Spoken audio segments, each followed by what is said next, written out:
رفت کی 3 بیٹیاں تھیں اور تینوں آئے روز میکے آ کر بھابھی کے لیے فساد کھڑا کر دیتی تھیں۔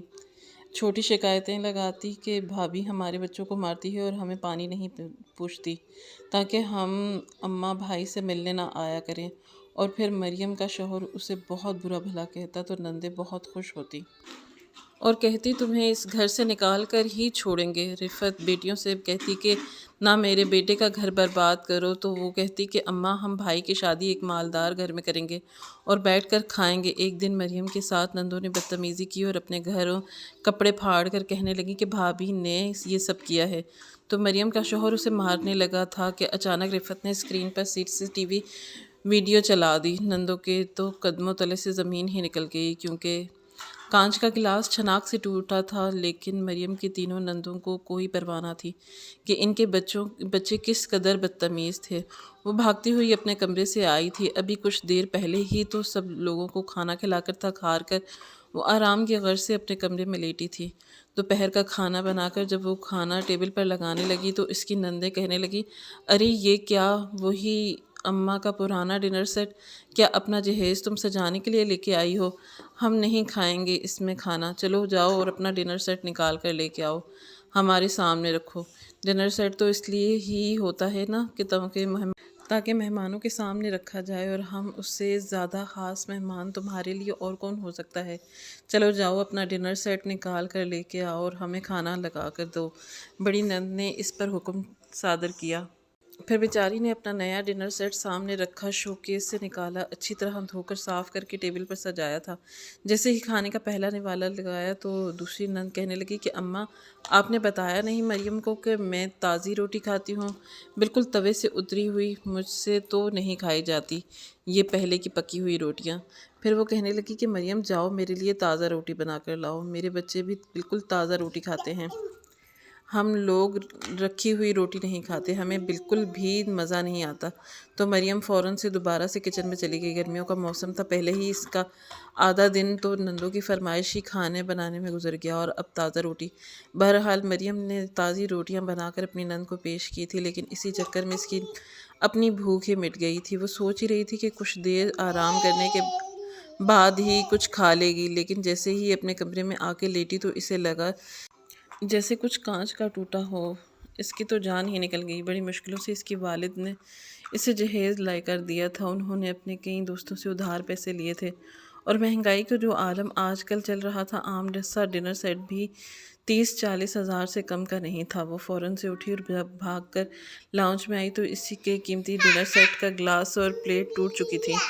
مریم کو اتنا غصہ آیا جس کی کوئی حد نہیں تھی، لیکن اس کی نند کو تو بالکل پرواہ نہیں تھی۔ بڑی نند نے کہا کہ تمہیں دھیان نہیں رکھنا چاہیے تھا، تم نے کیوں اپنے بیٹے کو پلیٹ پکڑائی؟ تو وہ کہنے لگی کہ کیا ہو گیا، اب ٹوٹنے والی چیز تھی تو ٹوٹ گئی، اب اتنی سی بات پر میرے بچے کی جان لوگی کیا؟ مریم آئی اور غصے سے بولی کہ اگر آپ کے بچوں کو کھانے پینے کی تمیز نہیں تھی تو آپ نے میرا ڈنر سیٹ کیوں نکلوایا؟ کو اندازہ بھی نہیں ہے یہ ڈنر سیٹ کتنا مہنگا آتا ہے۔ مریم کی بات سن کر اس کی نند واویلا مچانے لگ گئی اور کہنے لگی کہ توبہ توبہ، ایک پلیٹ کیا ٹوٹ گئی، تم نے تو آسمان ہی سر پر اٹھا لیا۔ ارے ارے بھائی کیا ہو گیا ہے جو میرے بیٹے سے ایک پلیٹ ٹوٹ گئی ہے؟ میری ماں نے بھی مجھے ٹرک بھر کے جہیز دیا تھا، کتنی چیزیں اب تک ٹوٹ چکی ہیں، ہم نے تو یوں اپنے سسرال واویلا نہیں مچایا، ایک تم ہو کہ 4 پلیٹیں کیا قیمتی لے کر آ گئی ہو، سب سے شور شرابہ کرنے شروع کر دیا ہے۔ مریم تو یہ سن کر ہی پیچ و تاب کھا کر رہ گئی۔ اس وقت رفت وہیں سائڈ پر نماز پڑھ رہی تھی۔ جیسے ہی اس نے سلام پھیرا تو وہ کہنے لگی کہ رضیہ تمہیں دھیان رکھنا چاہیے تھا، بہو کا نیا سامان ہے، ابھی تو اس نے استعمال تک نہیں کیا، اور کیا ضرورت تھی اتنا مہنگا ڈنر سیٹ لگوانے کی؟ میرے ڈنر سیٹ پر ہی کھانا کھا لیتی۔ تو رضیہ کہنے لگی کہ بس کریں اماں، آپ کو تو پتہ نہیں کیوں اپنی سگی ہی اولاد سے بھی کوئی بیزاری ہے۔ رفت بیگم کہنے لگی کہ میں تو تمہیں صحیح بات سمجھا رہی ہوں، ماں ہی سمجھاتی ہے، لیکن رضیہ کا منہ بن گیا۔ وہ کہنے لگی کہ رات کو آنے دو فاروق کو، ایک وہی ہے جو ہمارا سگا ہے، جس نے باپ کے مرنے کے بعد بھی باپ کی کمی محسوس نہیں ہونے دی۔ یہ کہتے ہوئے اس نے دوپٹے کے کنارے سے اپنے آنسو رگڑ کر صاف کیے تھے، جو کہ ابھی آنکھوں سے نکلے ہی نہیں تھے۔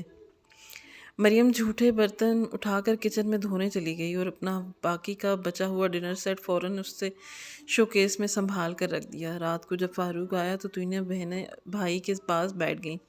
وہ کہنے لگی کہ بھائی ہم تو خوبصورت بیوی لے کر تمہارے لیے آئے تھے، اپنے کے لیے اس لیے پسند کر کے لائے تھے کہ تاکہ ہمارے بھائی خوش ہو جائیں، اور یقیناً تم اپنی بیوی سے بھی یہی کہو گے کہ وہ ہماری عزت کرے، ہماری آؤ بھگت کرے۔ آخر میں یہ ہمارا میکہ ہے، بھائی کی شادی کرنے کا یہ مقصد تو نہیں ہوتا کہ بہنیں بھائی سے ملنے بھی نہ آ سکیں۔ رضیہ نے یوں بات کی تھی کہ جیسے ابھی آنسو ٹپکائے گی۔ یہ سن کر فاروق کہنے لگا کہ اب کیا ہوا ہے؟ تو وہ کہنے لگی کہ تمہاری بیوی نے اپنے قیمتی ڈنر سیٹ کے پلیٹ گلاس ٹوٹنے پر ہمیں ہماری اصل اوقات یاد دلا دی۔ وہ کہنے لگی کہ آپ لوگوں کی اوقات نہیں ہے کہ ہم میرے جہیز کے قیمتی برتنوں میں کھانا کھائیں۔ یہ کہتے ہوئے رضیہ نے اپنے آنسو صاف کیے تھے، حالانکہ مریم نے ایسا کچھ بھی نہیں کہا تھا۔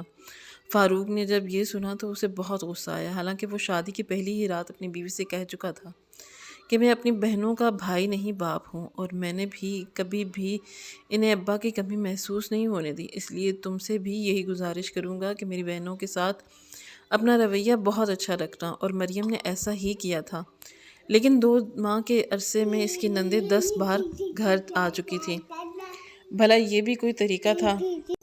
اس کا شوہر فاروق اپنی بہنوں کے ساتھ باتیں کرتا رہا اور وہ کمرے میں اس کا انتظار کرتی رہی۔ جب کمرے میں آتا تو مریم کا موڈ بڑا خراب ہوتا تھا۔ وہ وہی کہتی تھی کہ شادی کے شروع کے دن میں آپ کو زیادہ وقت مجھے دینا چاہیے، تو اس کو ڈانٹنے لگتا اور کہتا کہ تمہارے کہنے کا مطلب کیا ہے؟ میری بہنیں میکے آئیں تو میں انہیں وقت بھی نہ دوں؟ بلکہ تمہیں بھی تو چاہیے کہ تم باہر بیٹھ کر مجھ سے باتیں کیا کرو، لیکن تم ہو کہ منہ بنا کر کمرے میں بیٹھ جاتی ہو۔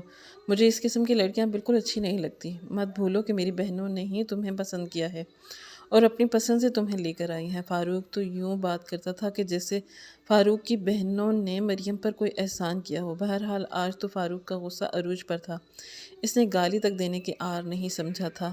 مریم اس کا یہ رویہ دیکھ کر بے حد حیران تھی۔ اسے اپنی قسمت پر جی بھر کے رونا آیا تھا۔ اس کے باپ نے کتنی محنت اور مشقتیں کر کے پائی پائی جوڑ کر فاروق کی بہنوں کی فرمائش مطابق اسے جہیز میں ہر ایک چیز دی تھی۔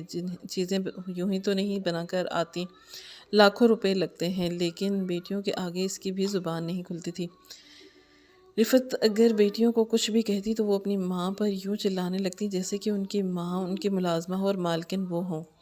ایک بار مریم اپنے میکے جانے کے لیے تیار ہو رہی تھی کہ پورے 2 ماہ بعد اس کے والد اسے لینے آئے تھے۔ جن روز میکے رہ کر جب سے شادی ہوئی تھی وہ ایک بار بھی میکے نہیں گئی تھی۔ حالانکہ شادی کے فوراً بعد اس کی والدہ نے ان کی شادی کی دعوت بھی کی تھی، لیکن اس دن مریم کی تینوں نندیں رہنے کے لیے آ گئیں تو فاروق نے کہا کہ اپنی ماں کو منع کر دو کہ میں دعوت میں نہیں آ سکتا۔ مریم کہنے لگی کہ امی نے ساری تیاری کر لی ہے، ہم بس چند گھنٹے بعد ہی واپس آ جائیں گے۔ یہ بات سن کر فاروق کی بہنیں کہنے لگی کہ لو بھائی، اب ہماری تو کوئی اہمیت بھی نہیں ہے، اب تو تمہاری ساس کی اہمیت ہے۔ مریم تو یہ سن کر پریشان سی ہو گئی۔ فاروق کہنے لگا کہ ایسی کوئی بات نہیں ہے۔ پھر وہ کہنے لگا کہ مریم تم اپنی والدہ کو منع کر دو، ہم پھر کبھی آ جائیں گے۔ لیکن وہ پھر کبھی نہیں آیا۔ 2 ماہ گزر گئے، اس لیے مریم کے والد اسے لینے آئے تھے۔ رفت بیگم نے اجازت دے دی تھی، لیکن جیسے ہی وہ اپنا بیگ باہر لے کر آئی تو اس کی نندیں دوبارہ سے میکے آ گئیں۔ اسے اجازت دے کر کہنے لگیں کہ تم کہاں جا رہی ہو؟ ہم یہاں پر رہنے آئی ہیں اور تم میکے کی تیاری کر رہی ہے۔ مریم کہنے لگی کہ آپ تو آئے روز آتے ہیں، میں 2 ماہ بعد اپنے میکے جا رہی ہوں، اس لیے میں اپنا پروگرام کینسل نہیں کر سکتی۔ یہ سن کر رضیہ نے فوراً سے فاروق کو فون لگا دیا۔ وہ کہنے لگی کہ بھائی، اگر تمہاری بہوی نے میکے جانا تھا تو ہمیں بتا دیتے تاکہ ہم اپنے ہی گھر میں رہتے۔ ایک تو ہماری شکل دیکھتے ہی تمہاری بیوی نے اپنے ابا کو بلا لیا اور کہہ رہی ہے کہ میں میکے جاؤں۔ تمہیں پتہ ہے اور کیا کہا ہے اس نے؟ ہمیں طعنے دیے ہیں کہ ہم تو آئے روز میکے آتے ہیں، لیکن وہ پورے 2 مہینے بعد جا رہی ہے۔ یہ سننا تھا کہ فاروق غصے میں آ گیا اور کہنے لگا کہ مریم کو فون دو۔ رضیہ نے فون مریم کی طرف بڑھایا۔ مریم نے جیسے ہی فون اٹھایا تو فاروق اس پر بھڑکنے لگا اور کہنے لگا کہ خبردار جو تم اپنے میکے گئی، میں تمہارے ساتھ بہت برے طریقے سے پیش آؤں گا، اور یہ میری بہنوں کا اپنا گھر ہے، وہ جب چاہیں تم اور آئیں اور جب چاہیں جائیں۔ تم کون ہوتی ہو انہیں طعنے دینے والی؟ میری بہنیں اپنے سسرال میں پورے سسرال کا سنبھالتی ہیں، تمہارے سر پر تو میری ماں کے علاوہ کسی اور کی ذمہ داری نہیں ہے۔ اگر وہ بیچاری تھک کر میکے آ جاتی ہیں، چند گھڑی آرام لینا چاہتی ہیں، تو کیا تم سے بھی برداشت نہیں ہوتا؟ تم نے اپنا بوریا بستر باندھ لیا ہے، کوئی ضرورت نہیں ہے تمہیں اپنے باپ کے ساتھ جانے کی۔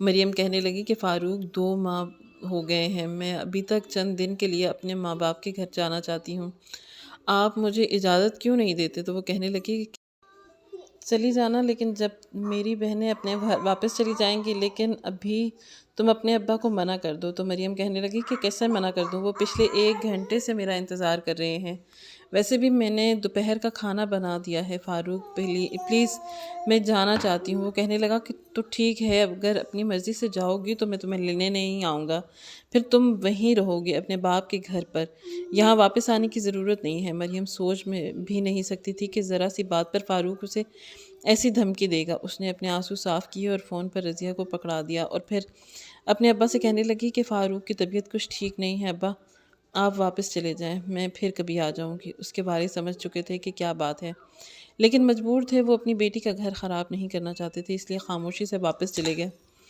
مریم دوپہر کا کھانا بنا چکی تھی اور وہ روتے ہوئے اپنے کمرے میں چلی گئی۔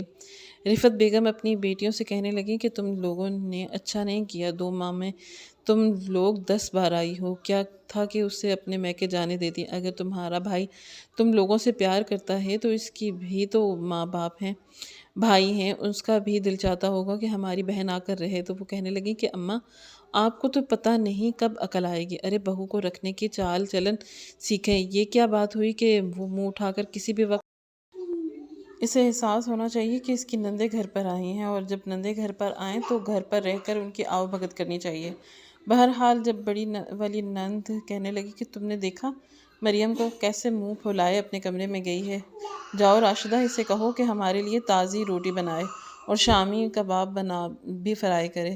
یہ کیا بات ہوئی کہ منہ بنا کے اپنے کمرے میں چلی گئی ہے، اب ہم اس کے نخرے دیکھنے تھوڑی آئے ہیں۔ رفعت کہنے لگی کہ روٹی میں بنا دیتی ہوں اور کباب بھی فرائی کر دیتی ہوں، رہنے دو اسے، ایک تو تم لوگوں نے اسے میکے نہیں جانے دیا اور اب اس پر آرڈر چلا رہی ہو، پتہ نہیں تم لوگوں کو شرم کیوں نہیں آتی؟ بڑی والی بیٹی رفعت بیگم کے سامنے کھڑی ہو گئی اور کہنے لگی کہ امی مجھے یہ بتائیں کہ آپ ہماری سگی ماں ہیں یا مریم کی؟ عجیب ساس ہے بھائی، ساس تو بہو کو اپنی انگلیوں کے اشاروں پر نچاتی ہے اور بیٹیوں کے صدقے واری ہوتی ہے، لیکن ہمارے ہاں تو الٹی گنگا بہتی ہے۔ آپ کو بہو سے پیار ہے اور بیٹیوں سے کوئی لگاؤ نہیں ہے؟ رفعت بیگم کہنے لگی کہ کیونکہ وہ بہت اچھی ہے، میرا بہت خیال رکھتی ہے اور تم لوگوں کی بھی آؤ بھگت کرتی ہے، کیا تھا کہ وہ بھی 2 دن اپنے میکے چلی جاتی؟ تو چھوٹی نند راشدہ مریم کے کمرے میں گئی اور بنا دستک کیے ہی دروازہ کھول کر اندر آ گئی۔ وہ اپنے بیڈ پر لیٹی اپنی آنکھوں پر بازو رکھے آنسو بہا رہی تھی۔ اس کی ماں نے کتنے پیار سے اسے بلایا تھا، لیکن اس کی نندیں عین وقت پر پہنچ گئی۔ راشدہ کہنے لگی کہ تازہ روٹی بنا کر دو، ہمیں بہت بھوک لگی ہے۔ مریم کو پہلے ہی بہت غصہ تھا، اس نے اپنے بازو کو آنکھوں سے پیچھے کیا اور کہنے لگی کہ میرے سر میں درد ہے، میں نے کھانا بنا دیا ہے، روٹی آپ لوگ خود بھی بنا سکتی ہیں۔ یہ سننا تھا کہ راشدہ کہنے لگی کہ تمہاری بہت زبان کھل گئی ہے، آنے دو فاروق کو، تمہارا تو ایسا بندوبست کروں گی کہ یاد رکھو گی۔ بہت شوق ہے نا تمہیں میکے جانے کی، ساری زندگی کے لیے، اب تمہیں میکے نہ بھجوایا تو پھر کہنا۔ یہ کہہ کر راشدہ کمرے سے باہر چلی گئی اور اس کے کمرے کا دروازہ بھی بڑی زور سے مارا تھا۔ مریم کچھ دیر تو ویسے ہی بیٹھی رہی، لیکن پھر اسے پریشانی لاحق ہونے لگی کہ فاروق تو ویسے بھی بہنوں کی سنتا ہے، اس کی تو بات کی اہمیت ہی نہیں ہے، یہ نہ ہو کہ واقعی ہی وہ بہنوں کے کہنے پر اسے گھر سے نکال دیں۔ اس لیے وہ فوراً اٹھ کر باہر آ گئی۔ کچن میں دیکھا تو اس کی ساس اپنی بیٹیوں کے لیے روٹی بنا رہی تھی۔ مریم نے کہا کہ امی آپ ہٹیں، روٹی میں بنا دیتی ہوں۔ تو وہ کہنے لگی کہ کوئی بات نہیں بیٹا، تم آرام کرو۔ تو وہ کہنے لگی کہ نہیں میں روٹیاں بنا دیتی ہوں۔ اس نے اپنی ساس کے ہاتھ سے چمٹا پکڑا اور روٹیاں بنانے لگی۔ نندیں بہت خوش تھیں، کہہ رہی تھی دیکھا کیسی اس کی اکڑ کو توڑا ہے، ارے اگر ہماری ماں ہمارے اشاروں پر چلے تو دیکھو یہ کیسے تیر کی طرح سیدھی ہو جائے۔ بڑی نند نے ناک منہ چڑھا کر کہا اور ہنسنے لگی، ہوتی کون ہے یہ ہمارے آگے انکار کرنے والی؟ مریم رات کے کھانے کی تیاری کرنے لگی تو چاروں بہنیں سر جوڑے کہنے لگی کہ ہم نے تو بہت بڑی غلطی کر دی، ہم نے تو بس صرف مریم کی خوبصورتی دیکھی۔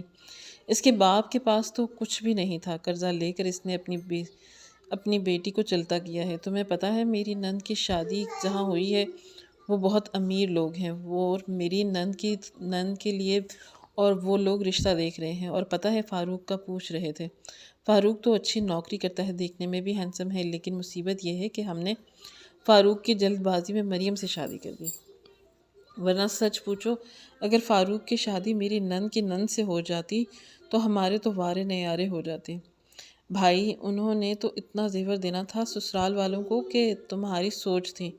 وہ کہتے تھے کہ جتنی بھی نندیں ہوئیں سب کو ہم لوگ سونے کا سیٹ ڈالیں گے، اور ساس کو سونے کے سیٹ کے ساتھ 2 سونے کے کنگڑے بھی ڈالیں گے۔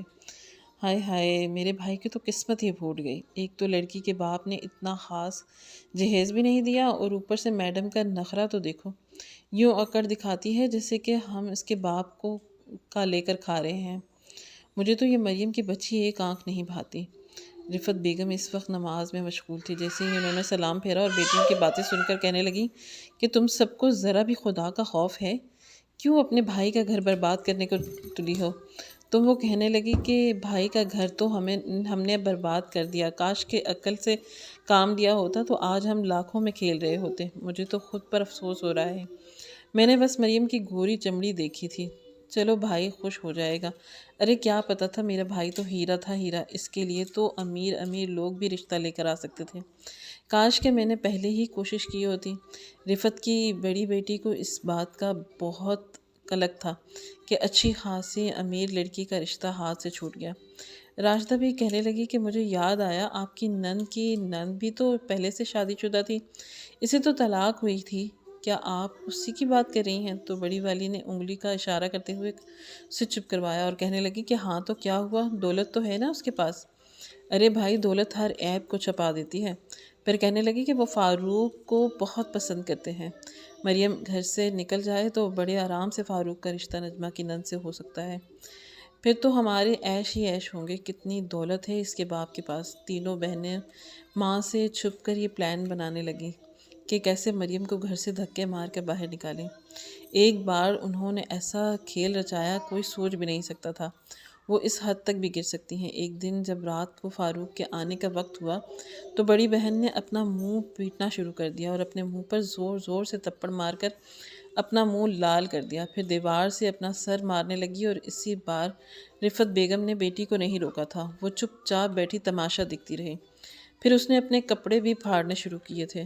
مریم تو یہ سب دیکھ کر حیران تھی کہ آخر اس کی بڑی نند کو ہوا کیا ہے، کیا اسے پاگل پن کے دورے پڑ رہے ہیں؟ بہرحال اسے تو ویسے بھی کوئی ایسی باتوں سے خوف آتا تھا، اس لیے وہ آگے نہیں بڑھی، چھوٹی دونوں نندیں مل کر بڑی بہن کو قابو کیے تھی۔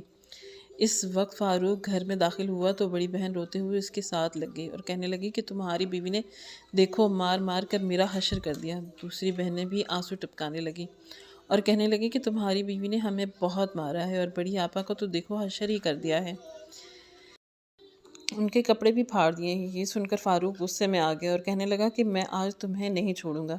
مریم تو یہ سب دیکھ کر ہکا بکا رہ گئی، وہ حیران تھی۔ پھر فاروق کہنے لگا کہ میں نے ایسا کچھ نہیں کیا، تو وہ کہنے لگا کہ پھر کیا میری بڑی بہن جھوٹ بول رہی ہے؟ تو وہ کہنے لگی کہ مجھے نہیں پتہ، لیکن میں نے تمہاری آپوں کو ہاتھ بھی نہیں لگایا، مجھے تو لگا کہ شاید انہیں کوئی دورہ پڑا ہو۔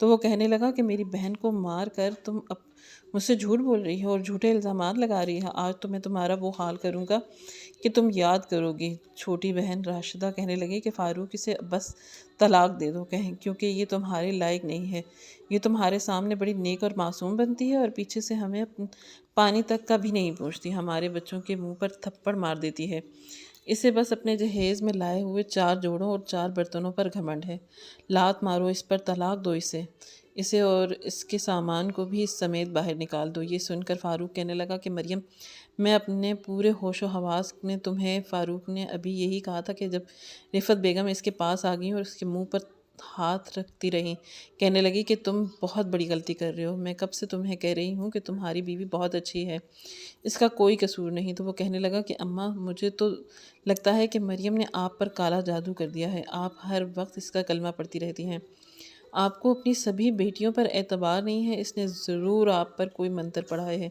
اس لیے آپ اپنی بیٹیوں کی برائیاں کرتی ہیں، مریم کی اچھائیاں بیان کرتی ہیں، اس نے آپ پر ضرور کچھ نہ کچھ کیا ہے۔ تو یہ سب سن کر اس کی ماں کہنے لگی کہ میں تمہیں ثبوت دے دیتی ہوں کہ آخر تمہاری بیوی کیا ہے اور تمہاری بہنیں کیا ہیں۔ یہ بات سن کر رفعت کی تینوں بیٹیاں حیرت سے اپنی ماں کو دیکھنے لگیں۔ مریم بھی حیران تھی کہ اب یہ کیا ہونے والا ہے، تو وہ کہنے لگا کہ کیسا ثبوت؟ رفعت بیگم نے اپنا موبائل پکڑا اور اب کہنے لگیں کہ میں نے آج گھر میں چند روز پہلے ہی کیمرہ لگوایا تھا، کیونکہ میں جانتی تھی کہ تمہاری بہنیں تمہارا گھر برباد کرنے کے لیے کسی بھی حد تک جا سکتی ہیں، اور تمہیں تمہاری ماں سے زیادہ اپنی بہنوں کی بات پر بھروسہ ہے، تو اب خود ہی اپنی آنکھوں سے دیکھ لو سب۔ جب موبائل میں فاروق نے ویڈیو دیکھی تو اس کے صاف دکھائی دے رہا تھا کہ اس کی بڑی بہن خود دیوار سے اپنا سر ٹکرا رہی ہیں اور کپڑے پھاڑ رہی ہیں، اور پھر دوسری ویڈیو میں یہ دیکھا کہ اس کی تینوں بہنیں سر جوڑے یہ بات کہہ رہی تھیں کہ مریم کو کس طرح سے طلاق دلوا کر اس گھر سے نکلوایا جائے اور کیسے فاروق کی دوسری شادی ایک امیر عورت سے کروا دی جائے۔ یہ سب سن کر فاروق کو بہت افسوس ہوا کہ چند بہنوں کی خاطر وہ اب اتنی اپنی بیوی کو مار سے لڑتا آیا تھا اور بہنیں اس کا گھر برباد کرتی تھیں۔ فاروق نے اپنی تینوں بہنوں کو گھر سے نکال دیا اور اسے کہنے لگا کہ خبردار دوبارہ میرے گھر پر قدم بھی رکھا تو۔ اس نے اپنا رویہ اپنی والدہ اور اپنی بیوی سے اچھا کر لیا، اور بہنیں رونے بیٹھ گئی تھیں کہ یہ کیا ہو گیا۔ سگی ماں نے اس کا پول کھول دیا، لیکن رفعت نے انسان کا ہونے کا حق دیا اور چاہتی تھی کہ بیٹیوں کی بات پر پردہ ڈال دیتی، لیکن اس طرح سے اس کی بیٹے کا گھر برباد ہو جاتا، اس لیے انہوں نے سچائی کا ساتھ دیا۔ لیکن رفعت بیگم جیسی عورتیں بہت کم ہوتی ہیں، زیادہ تر عورتیں بیٹیوں کے گھر برباد ہونے پر افسوس نہیں کرتی، انہیں بس یہ ہوتا ہے کہ ہماری بیٹیوں کا گھر بسا رہے، اور میکے پر آ کر بے شک اپنی بھابھی کا گھر برباد کر دیں۔ کاش کہ ہر عورت رفعت بیگم جیسی سوچ رکھتی ہو، کئی لڑکیاں برباد ہونے سے بچ جائیں گی۔ آپ کا کیا خیال ہے؟